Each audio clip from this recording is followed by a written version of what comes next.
A new video from Iran today as that country again rattles a sword in its nuclear standoff with Israel and the United States. Tehran unveiling a slew of new weapons upgrades today, including a brand new short-range ballistic missile that Tehran claims is much more accurate. This, as one of Israel's top lawmakers says, an attack on Iran's nuclear sites is now more a question of when than if. Late yesterday, I had a unique chance to speak with Danon about the growing threats. He's the #2 man in the Israeli legislature. Listen to this.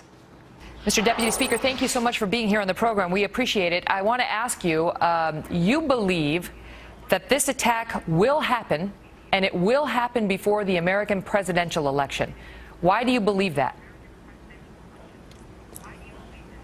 Good afternoon, Megyn.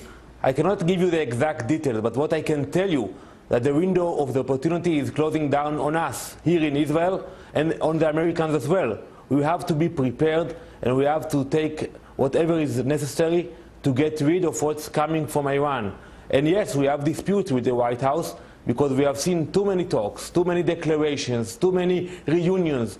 But what is happening today in Iran is a threat, and we know it's a matter of weeks or months until the day that it will be the point of no return. It will be too late for us and too late for the Americans as well. But what will be the tipping point? Because we know that you have believed that Iran has a nuclear weapons program for some time. America's been urging Israel to wait, to give diplomacy a chance. Israel's been saying they do not believe it's working. So what would be the tipping point that would spark an attack imminently? Megyn, we are waiting. We are waiting too much. We heard about sanctions. We heard about crippling sanctions. But we are talking. Ahmadinejad is coming to the UN next September, like every September. And while we are talking, he is accelerating the bomb. So we know it's a matter of time until we reach the point of no return, where it will be impossible to attack Iran when they get to the point where they enrich the uranium. I think I cannot tell you the exact date. Nobody knows whether it will be in a week time or a month's time, but we are not talking about years. That's why we are very concerned, because we think it's about time that the Western societies will wake up, not only us Israelis. It's not a threat only for Israel. We saw what happened in 9/11 with Al-Qaeda. They chose to attack not Tel Aviv, New York City. That's why we want to see some real actions coming from Washington. Unfortunately, I don't see it coming. Walk us through what you think would happen if Israel does decide to proceed unilaterally with an attack against Iran. How would that look? How would that manifest in Iran? First of all, we have the capability of defending ourselves. We have proved it in the past when we attacked the reactor in Iraq in 1981. We have proved it in the Six-Day War. But what we are worried about, what will be after. We expect a lot of missiles landing here in Tel Aviv, in Jerusalem, coming not only from Iran, coming from Lebanon, coming from the Gaza Strip. It will not be pleasant to be here in Israel during the weeks after the Israeli attack. That's why we want to see it as a global war against Iran. It shouldn't be the war of Jews against Iran. It should be a war of the Western societies against a madman who said, I will wipe out Israel, but after Israel, I want to wipe out the USA. That's why you should not wait.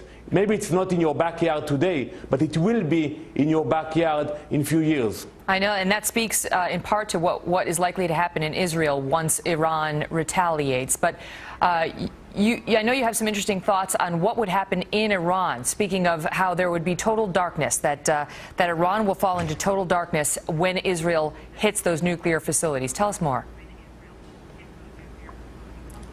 We have the technology advantage over Iran and over all of our neighboring countries. Unfortunately, we do not live in a pleasant neighborhood, but we do have the technology and we have the capability of hurting Iran capabilities. And I think we want to avoid it. But what we think that it's not helping to talk with Iran.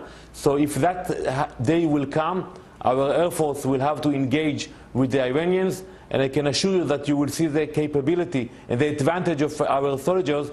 We hope we will not reach that point, but unfortunately, we see that the window is shutting down.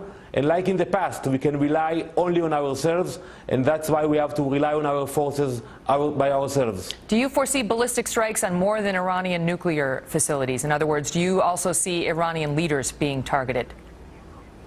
I don't know if they will be targeted personally, but we hope that maybe something will happen after the people of Iran will understand that this leadership is leading them to a chaos, is leading them to a place where they cannot communicate, they cannot commute. Maybe they will understand it's about time that they will do what's happening today in Syria, and we will see the Iranian people taking action. It is a possibility, but in the Middle East, nobody can guarantee the outcome of any action. Mr. Deputy Speaker, thank you so much for being here with us. We appreciate it. Thank you very much, Megyn.